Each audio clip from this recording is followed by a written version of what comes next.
right? We talked a lot about talent, how talented this team is, to the point to where we started questioning this team's talent.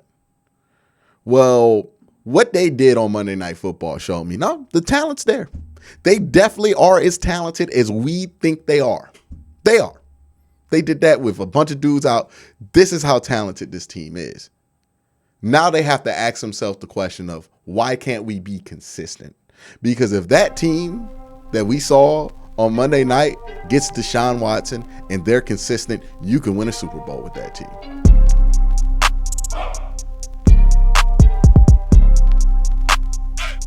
You know, this is one that the Browns needed, but I feel like the city needed it. I feel like me and you needed this one, right? Like, we've been saying this is must win, and for the Browns, it absolutely is must win, right? Because now that you knock the Bengals now to 0-3 in the division, they have no shot at getting over 500, which means if you win 2 more division games, you're guaranteed to win any tiebreaker that the Cincinnati Bengals will have, let alone if you beat Cincinnati in a couple weeks here. So, and the next time you play your last 3 division games, you will have Deshaun Watson at quarterback. That's now on the horizon. It's 3 games away, Deshaun Watson's debut is. So now things feel closer, right? Instead of looking at Jacoby Brissett and thinking we got 11 starts left of Jacoby Brissett where we're going to have to work around our limitations at quarterback, we're 3 games away.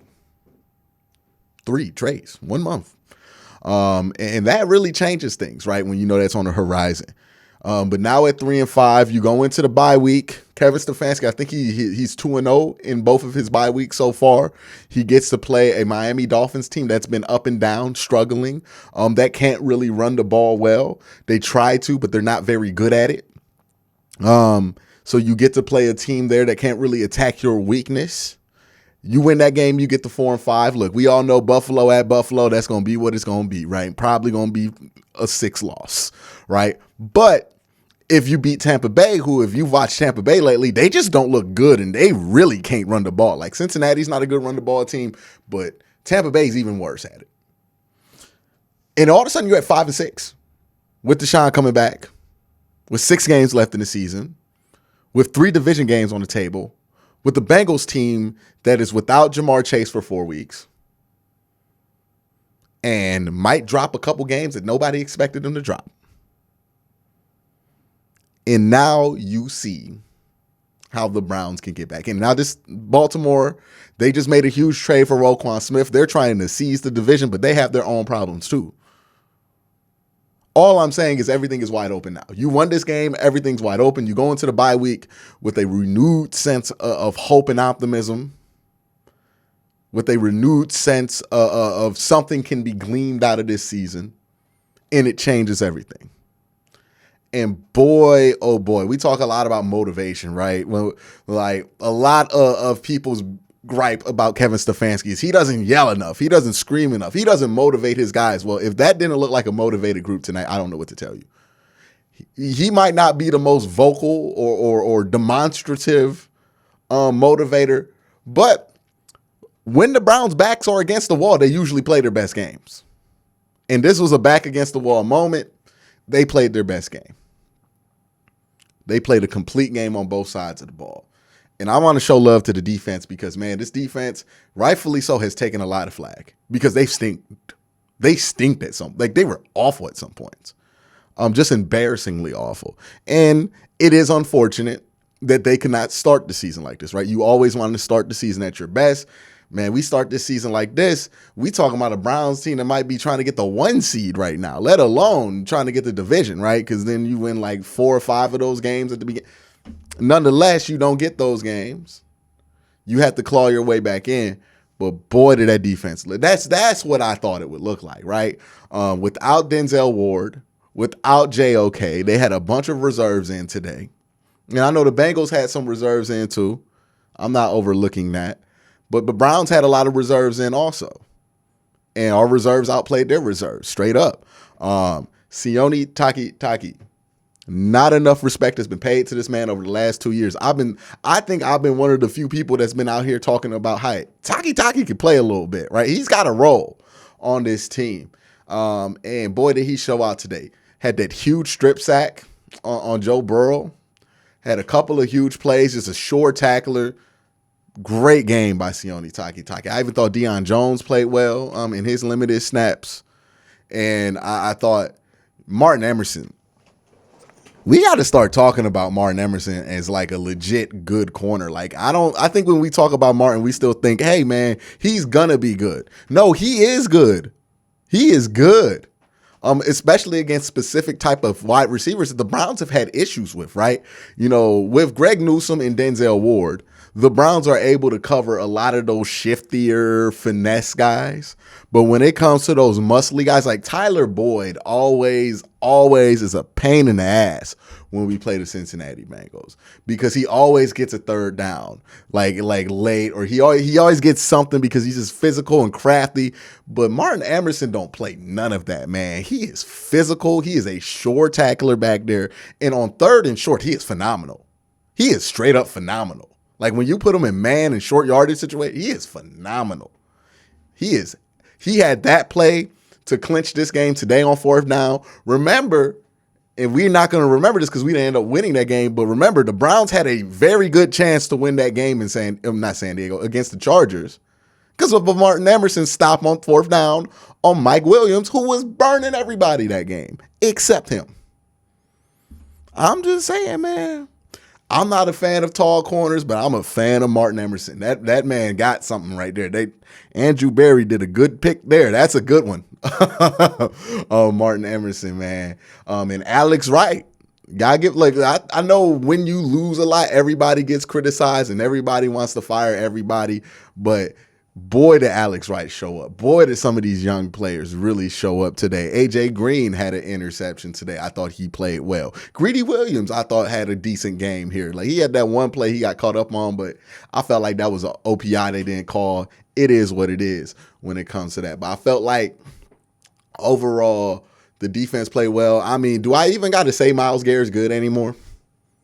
I feel like it needs to be repeating, because anytime Myles doesn't have a, oh my God, spectacular Hall of Fame level game, people just go, well, Myles is not good anymore, right? Like, we always panic about Myles Garrett. Myles Garrett is the best defensive player in franchise history. He's in his 6th year.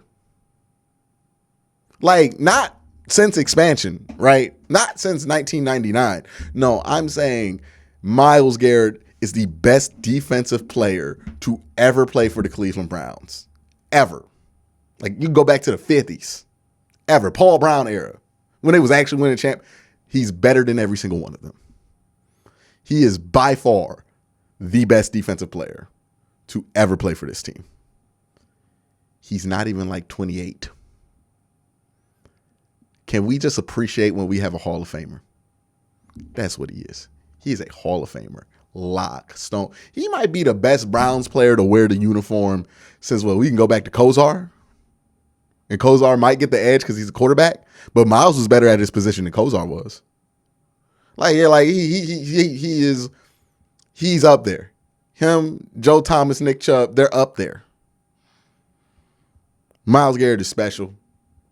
I feel like we focus on all of the goofy stuff with Myles Garrett. There's a subsection of people, and they're a loud subsection, but they're not a big subsection, that want to complain about, oh, he decorated his house for Halloween. Oh, he got in a car accident. Oh, he's speeding. Oh, all this about Myles Garrett. He is so damn good. We talk all this about Myles. We don't talk enough about how good he is.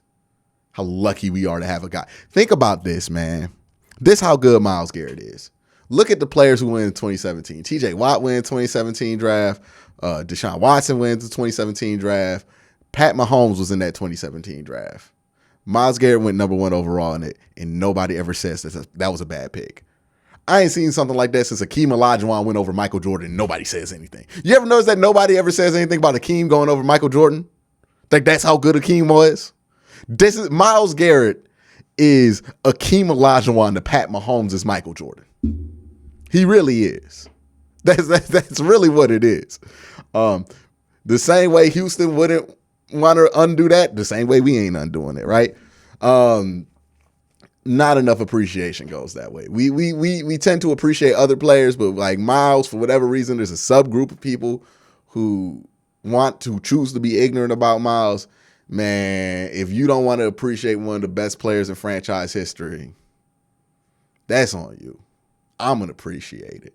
That boy cold. He got spit. Like, it's like watching Reggie White, right? Like, that's how good he is. Because he has a spin move that looks like Dwight Freeney, but Dwight Freeney was like 6'1", 250, able to spin like that. Myles Garrett is 6'5", 278, spinning like a 6'1" Dwight Freeney. I ain't seen nothing like that. I don't think anybody's seen anything like that unless you looked at old tapes of Reggie White.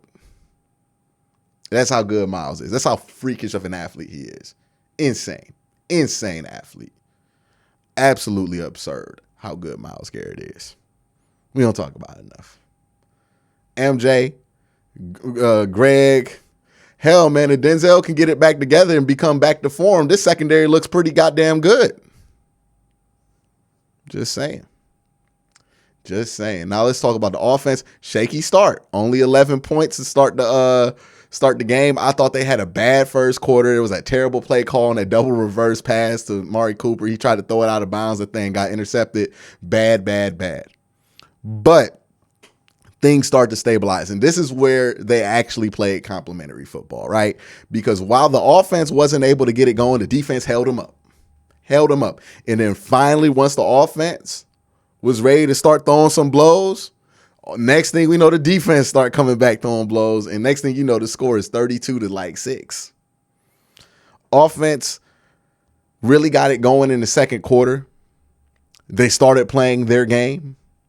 They were able to get some things going through the air. It opened up some runs. Next thing you know, gash here, chunk here, gash here, chunk here, empty. We killing them here.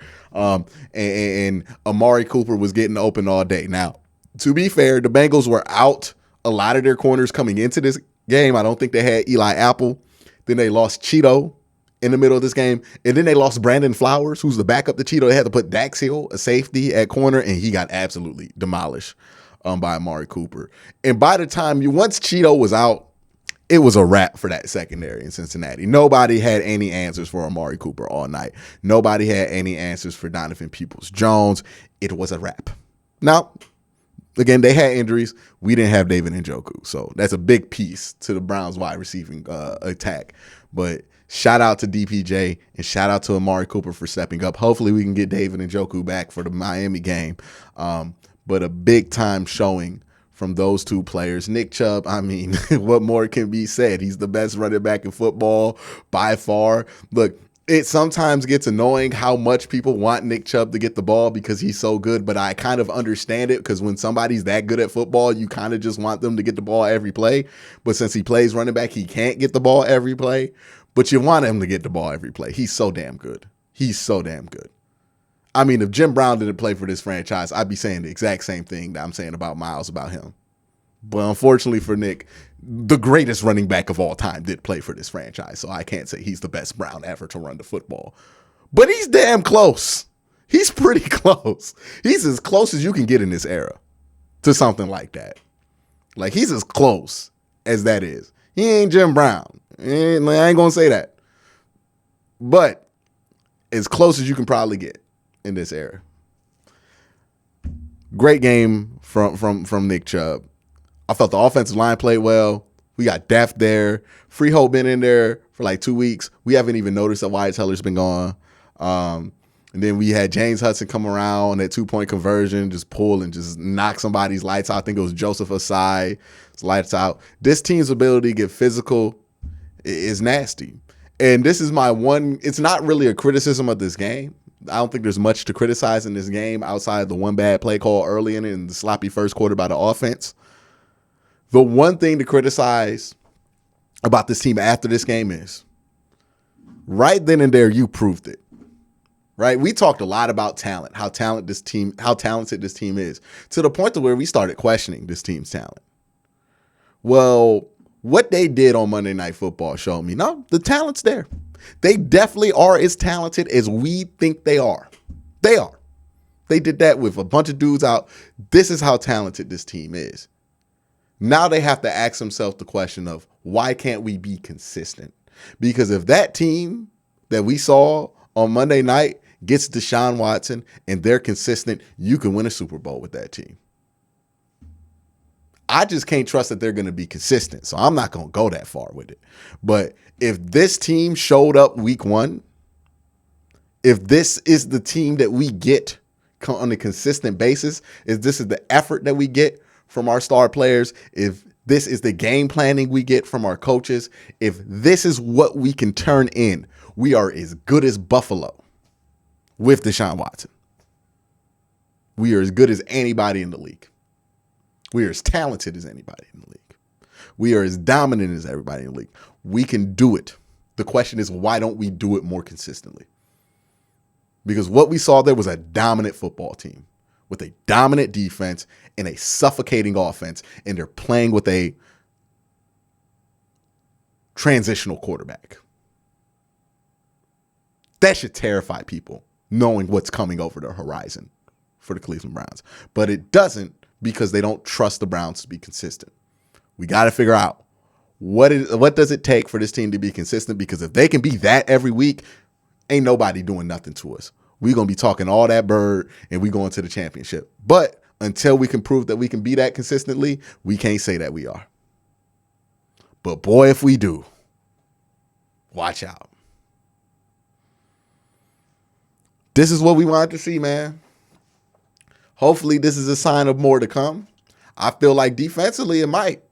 They played well against Baltimore. I felt. And I felt like they played really well today against Cincinnati. And I felt like the offense's performance today was pretty encouraging, knowing that Cincinnati's been a top 5 defense as well. So you play well against some good defenses offensively. We know that this offense is real. Even without Deshaun Watson, we know that. And in 3 games, we get him back. We'll see what the record is once that happens. Defensively, we need that to be the case. We can't just have this be a weird Cincinnati thing. We need this to be who they are.